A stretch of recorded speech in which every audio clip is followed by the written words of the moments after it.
Our biggest business is selling CNC machines to our customers, but every single day we get feedback that customers just can't find help anymore to load machines, inspect parts. We've been doing automation for roughly 15 years now, so we've had a lot of experience with different challenges and different customer input over the years, and we've been able to develop quite a few really neat systems, come out with a few standard cells as well, and that's really helped us broaden our market.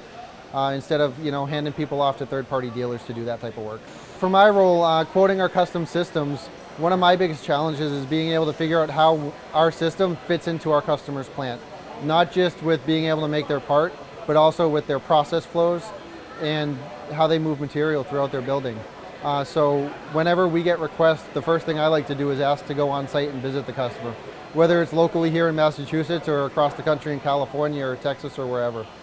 Getting in front of the customer in person at their shop floor can help us learn so much about the way they process parts.